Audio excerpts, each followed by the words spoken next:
All right. Had some technical difficulties there. We are live. Welcome to today's morning power up call. This is going to be a good one. They're all good ones, and I'm always excited to host these. These are really fun for me. I have enjoyed, and I will always enjoy helping the men who show up for these calls and who decide to attend and join with the other guys in the copywriting campus together to stop and raise some sparkling water together, have a sip, and join and kind of all align ourselves and focus ourselves on some powerful stuff. So I'm happy to be here, happy to have this conversation with you, happy you guys are here with me. So wherever you are across the world, yeah, have a sip of sparkling water and let's dive into this. So I said in this call I was going to sort of blur the lines between copy and mindset.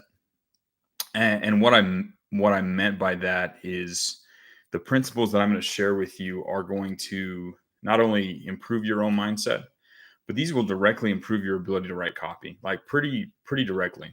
So let's start thinking about this. So the way the human brain works, right? We know that to motivate people, some people run from pain and others run from pleasure. We all do both in our lives, right? We take there are negative things in our life, there are things we don't like, and we run from those things, and we also run towards pleasure, right? There's something we desire that's out there ahead of us, and we run towards it, right? Some people are a little predisposed to do one way versus the other.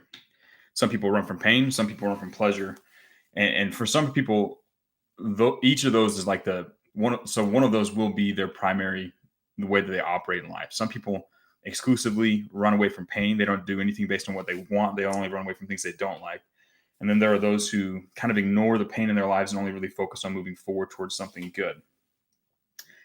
Now, when I was younger, I focused almost entirely on the first one. I almost entirely ran away from pain or from negative things in my life. I focused on them and then tried to run away from them.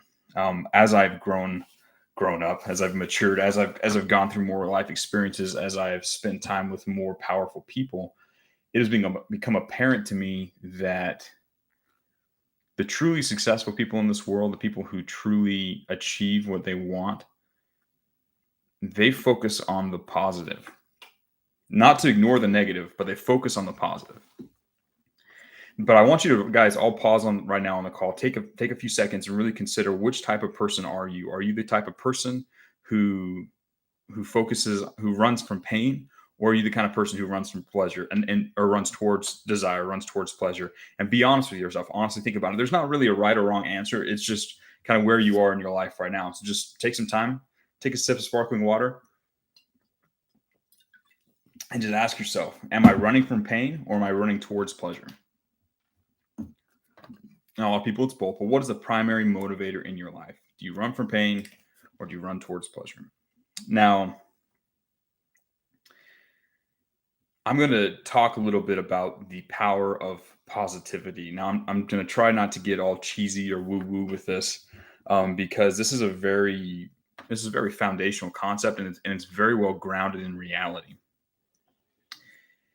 If all you do is run away from pain, like if you focus on negative things and you try and run away from them, you're really just backpedaling in your life. You're running away from something without really knowing what you're running towards, right? I remember one time I was on a construction site. Back my tech. It's a funny story. My last official job outside of the military was I was a plumber, right? I was a regular plumber out there working on construction sites. So it's a fun story. Good time. Got to work with a bunch of cool dudes. Enjoyed it. Anyways, there was one time I saw this. I was at a job site. It was a multi-story hotel we were building.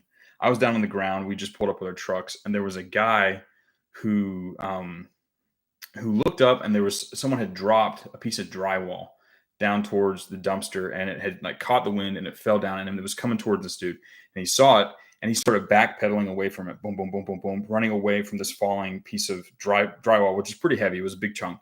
He was backing towards it, but what he didn't know is that as he was backpedaling away from that, he came up against one of the forms. They were pouring some concrete for some of the sidewalk stuff that was going to be there. I can't remember exactly what it was, but he tripped, boom, fell flat on his back, splattered wet concrete everywhere. It was not a pleasant experience. Any of you guys who have immersed yourself in wet concrete know that it wasn't fun for that guy.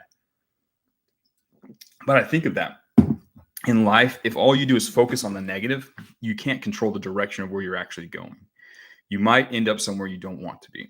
It's extremely important that you turn around and instead of focusing on negative things in your life, you start to focus on positive things. You ask yourself who you want to be and what you want to have in your life. You think about the good things in life and you focus and move towards them.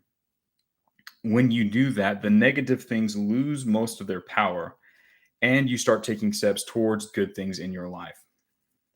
This is key. This is foundational. Let me explain. If you focus on the hope that you have for the future, if you focus on what you want and you take massive action towards that, you're more likely to create something positive than if all you do is focus on the pain in your life and take massive action around that pain, right? You can do both. You can have pain that drives you and you can have desire that drives you.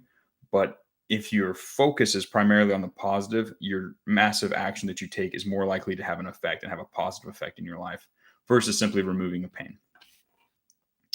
This is a powerful concept. It sounds simple, but it's as powerful when you really think about it when you start applying it. Now, I said that this would blend over into copywriting, and it does. Well, before we do that, actually, this has a lot to do with what you consume as well and what you give your focus to. Most people go through the world, and the matrix feeds them negativity and fear. That's how it controls them, right? The last 2 to 5 years can really tell you that if you look at it. You look at what people were fed mentally. Was it positivity or negativity? Was it hope or was it fear? And you look at how they acted. You can see what happens if someone just allows themselves to just be controlled by pain and fear or focus and feed themselves mentally on just that poor negative stuff in their life. However, if you choose to ignore that and focus on positive things in your life, focus on positive desires that you have, you can still be angry. You can still be angry and positive at the same time. It's an important balance you can make. But if you focus on if you ignore the negativity and focus instead on the positivity in your life or the positive things in your world, or you read good stories or consume good ideas or spend your time doing positive things, all that negativity drowns out and you become a more powerful person, right? You become more radiant, more enjoyable to be around and more capable, right? Now, when you sit down to write copy and you're that guy, you become a beacon of light to whoever reads your copy, right? Especially if you make sure that everything that you do has that powerful force of hope and desire baked into it. You can still use negativity, you can still use pain, you can still use frustration. They need to know that you understand those things. You can still imply that there are threats against their happiness. But you have to make sure that there's always a glimmer of hope. And if you are a hope-filled person, if you are a positive, furiously positive person, that will bleed through your writing and will make things much, much more powerful. So I encourage you all to focus on positivity rather than negativity. Many of you have watched Tate's final message, right? The Vimeo or the page that's the Free Top G page. And he actually talks quite a bit about this. He encourages his followers to not fight hate with hate, but instead fight hate with positivity. It's a powerful shift. People, if they take the path of least resistance, they end up dropping to the level of negativity and fighting with each other. Whereas if you can maintain yourself as a positive person, and instead of fighting hate with hate, if instead of that you instead shine a light of positivity and brightness, it overpowers and destroys the negativity. Positivity will always beat negativity every single time.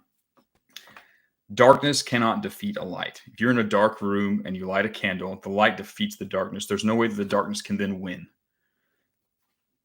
A light that shines brightly will always defeat darkness, and it can never be defeated. You need to transform yourself into that light. You need to focus on positive things in your life. You need to embrace the good. And you will find that as you do so, the more energy and action you take towards positive ideals, the more that the darkness just fades away in your life. The more the difficult things, the more the unfruitful friendships and relationships, they just fall away when you focus on positive things. Now, like I said, you can be furiously positive. You can be angry in a positive way. You can be filled with that drive to fight and to conquer, and still be a wildly positive person at the same time. Those things can coexist. Those are not mutually exclusive. Positivity and masculine energy have always gone hand in hand, and their highest form have always gone hand in hand. And I encourage you guys to develop that. So today, the lesson from Tate that I'm going to be sharing. Let's see if it's saved my draft. It did not save my draft. Let's see if I can even find it. It's not ideal. Let's see. Hold on a second. Yeah, I'm not gonna be able to pull it up.